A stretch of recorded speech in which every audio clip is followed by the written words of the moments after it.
संविधान हमने स्वीकार लिया है, उस समय से हमारा जो दिमाग में जाति का जो ऊंच नीच का जो है वो ब्रेक लगा है उसको। अगर नेता ने बोला था आओ जाओ 500 रुपए, चलो आओ बैठ लेकिन 500 रुपए। अच्छा, बैठने के आपको 500 रुपए मिलेंगे। हाँ, आने का खर्चा अलग, खाने का अलग, 500 रुपए। पेट्रोल डालने का बोल रहे हैं, कैसा बांट सकते हैं? अरे भाई, जब हिंदू समाज हम कहते हैं तो उसमें तो श्रेणी है, ऊंच नीच का है, अभी भी तो देखते ही नहीं है। कोल्हापुर के लोगों से जो वादा किया गया था 10 सालों में पूरा हुआ वो वादा? नहीं कुछ नहीं हुआ। मोदी जी की रैली हुई थी आपके एरिया में 4 दिन 5 दिन पहले की बात है, बहुत लोग गए थे उसमें। पैसा लेके गए थे, पैसा लिया था, पाँच सौ रहे थे, 500 दिया, बस का दिया, स्कूलों का दिया, स्टैंडर्ड स्कूल्स बनवाया, पब्लिक स्कूल को प्राइवेट से भी ज्यादा अच्छा बनाया, इसीलिए चले गए। इसीलिए नहीं। कर्नाटक के लोग ज्यादा थे, इधर कोल्हापुर के ज्यादा लोग नहीं थे। कोल्हापुर के लोग नहीं, कोल्हापुर के नहीं। पैसे देने में क्योंकि बांटने का काम नहीं हो रहा। बांटने का अच्छी बात नहीं हो रहा। पहले तो जात जात में बांटा गया है, लेकिन एकत्रित करना है, इसलिए तो कहते हैं कि हम लोग एक है।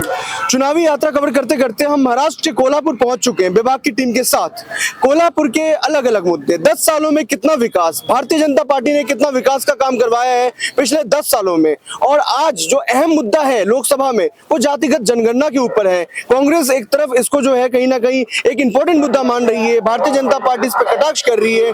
हम लोगों से जानेंगे कि जातिगत जनगणना, जो जातिगत जनगणना के ऊपर जो राजनीति हो रही है वो कहां तक सही है। जिस तरीके से जातिगत जनगणना कांग्रेस बोल रही है कि वो करवाएगी सरकार आते ही, क्या ये आपको लगता है कि कहीं ना कहीं सही है?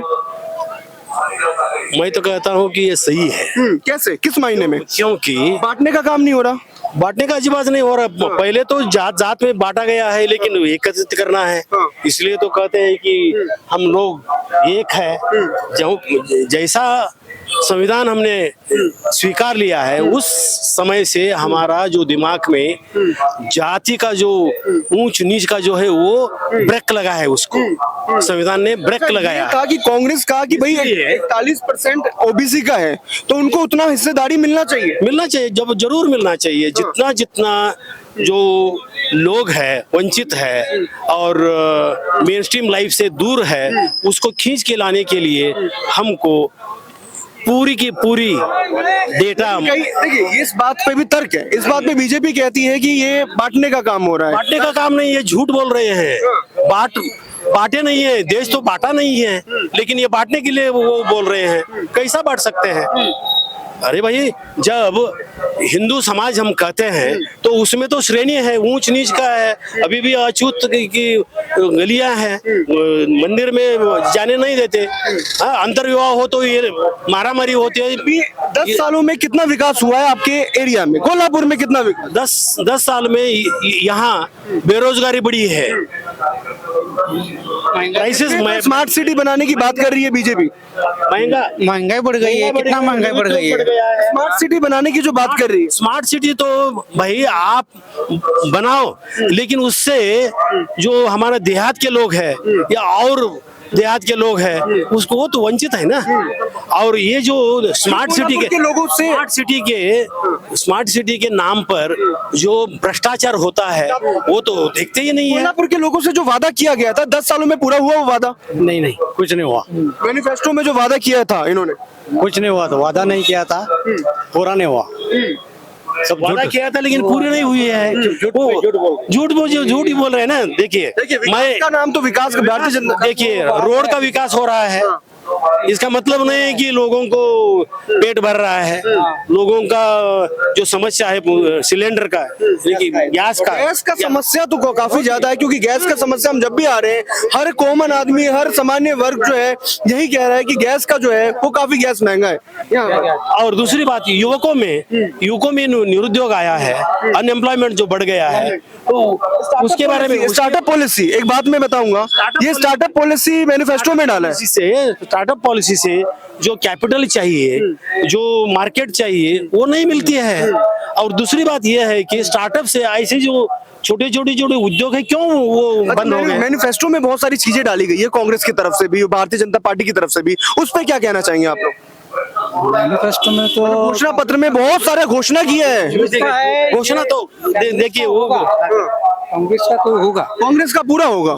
ये इसलिए होगा कि वो लोग जो कांग्रेस के नेता है, जो विचार करने वाले लोग हैं, संविधान को पढ़े हैं वो, और संविधान का जो आशय है कि समानता आना चाहिए, बंधुचारा आना चाहिए, ये जो चीज है ये कब आएगा? किससे बना? ये क्या भारत जोड़ो यात्रा जो निकला था उसी से? वो लोग तो कह रहे हैं उससे भी। उसका भी तो इम्पैक्ट पड़ेगा ही, लेकिन लोगों को पता लगना चाहिए ना कि भाई ये कांग्रेस किसके लिए है। एक चीज मैं आपसे पूछना चाहूंगा, यूथ के लिए काफी जो है योजनाएं निकाल रही है दोनों पार्टी, यूथ को काफी साझने की कोशिश की जा रही है यहाँ पे। होगी ना।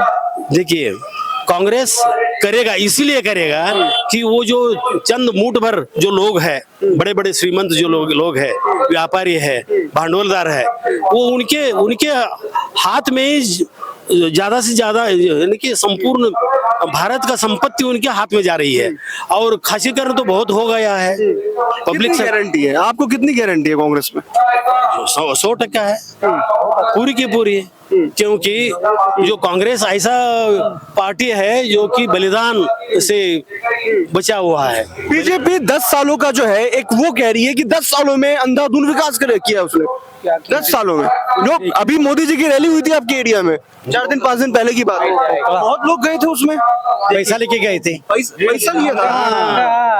500 रहे थे, 500। आप लोगों के पास ऑफर आया था? हम नहीं गए थे, ऑफर आया था, ऑफर आया था। हम नहीं गए, हम नहीं गए। 500 जो 500 देते हैं उन्हीं को लेके गए वहाँ। दूसरी बात, यहाँ के लोग नहीं है, बाहर के लोगों को लाए। कोल्हापुर के लोग नहीं थे, कोल्हापुर के कम लोग, बाहर के लोग ज्यादा, कर्नाटक के जहाँ बॉर्डर के। यस, दिखाया था कि बहुत ज्यादा भीड़ है। ये बात। हाँ, कर्नाटक के लोग ज्यादा थे, इधर कोल्हापुर के ज्यादा लोग नहीं थे। कोल्हापुर के लोग नहीं, कोल्हापुर के ये नहीं। पैसे देने वाली बात जो है, ये 500 रुपए आप लोगों के पास भी ऑफर आया था क्या? 500 आए थे। क्या बोला गया था? किसने बोला था?